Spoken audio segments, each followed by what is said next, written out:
Good morning, everybody, and this is your S&P 500 day trade setup for today.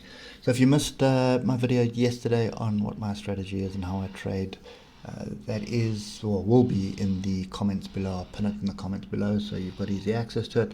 But yeah, that is why the chart's are a little bit different.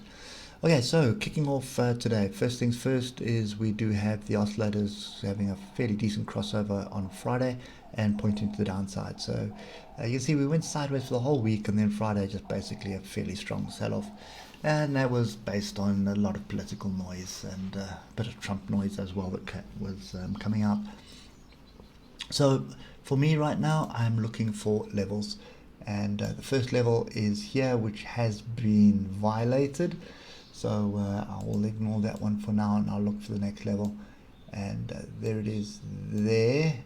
Not really something I'm overly excited about, but that there would be a little bit more exciting. So you can see use that as resistance before, use it as support.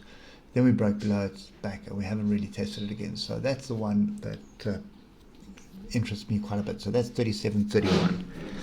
So 37.31 is the area we need to pay attention to, in my humble opinion at the moment. These two levels are sort of micro levels for me.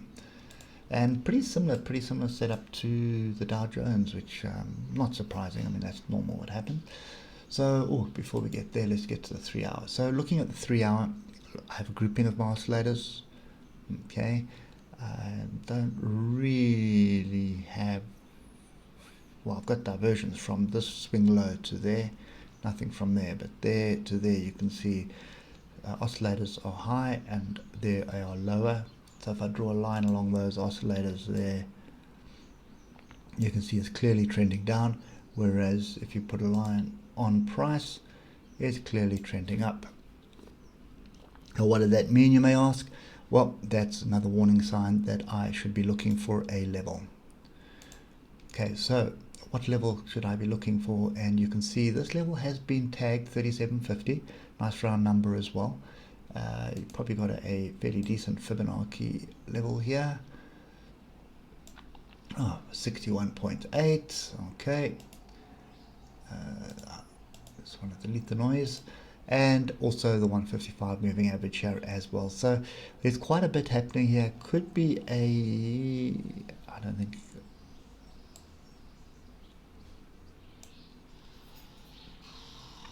okay, could be a bit of trend line. That's the third touch on that. It's just the squirt below that worries me.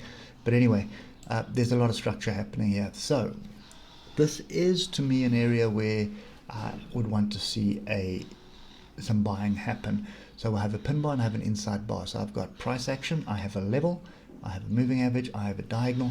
There's a lot of confluence of potential support in this area. So if I move to the 1 hour now, and start looking what's transpiring here. So we sort of open flat, rallied a bit, and now we've gone sideways. So if you look at the crossover that's happened here, there is a potential for a trend reversal that is brewing on the hour, but my trend comes off the 8 hour, and the 8 hour trend is up. So all I'm looking for is opportunities to buy into this.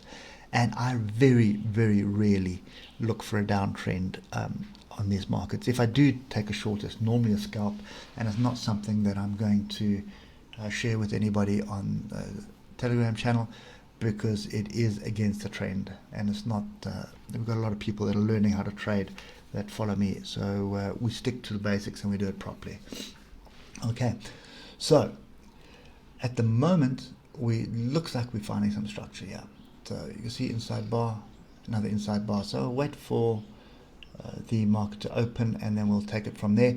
Bear in mind, it is earnings season that kicks off today. Not much on offer today. I think it's just a couple of, well, Carnival is probably the sizable one, which is travel, and we know that industry is pretty much down and out at the moment. So nothing else really. I think from tomorrow we've got some of the banks that start giving their results, so that's going to be a little bit of volatility coming in based on that. And then we've got the inauguration still on Wednesday. So there's a lot that could still happen. There's a lot of fear around what's going to happen in the inauguration. So I suspect we're either going to be sideways or we're going to kind of drift until we find some kind of a level.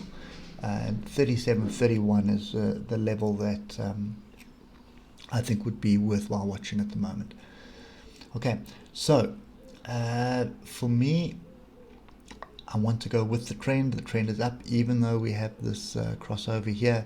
So I am looking for opportunities to the upside. So one way to do it is to wait for a break of this area here, and you can see that was the bottom of the channel, or bottom of the range, sorry, and that is 37.87. So break and retest of that, also breaks and retests all the moving averages, and that would give you a confirmation. Alternatively, I'm looking to buy off a much bigger area of support, which would be somewhere down 37.31.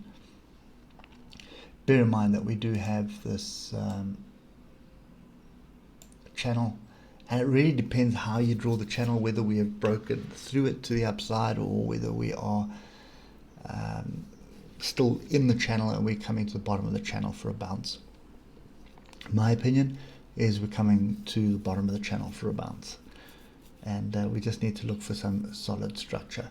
So 37.31, 3700 being a round number would also be there. If that gives way, then you are definitely looking somewhere down here at 3600.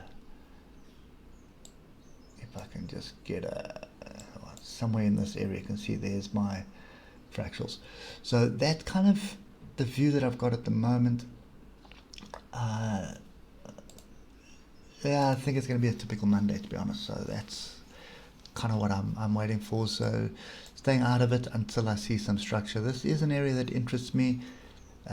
Don't be too surprised to see a breakdown here, 37.31, break the trend line, sort of break structure, and then all of a sudden bounce.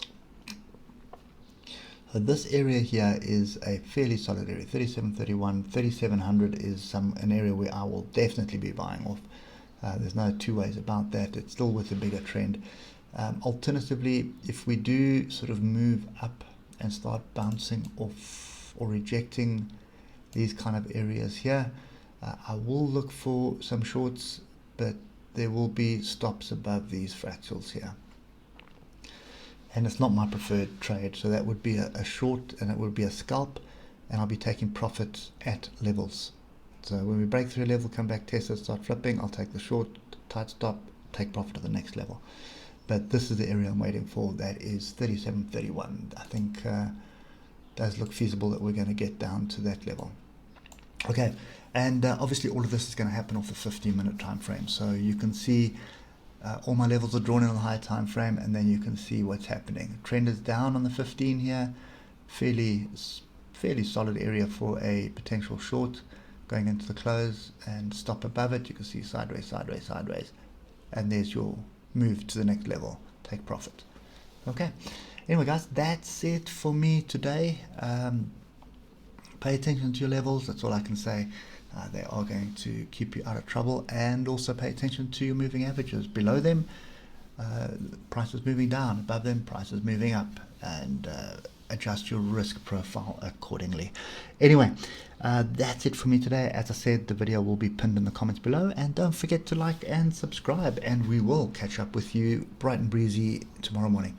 Stay safe and enjoy the rest of your day. Cheers for now.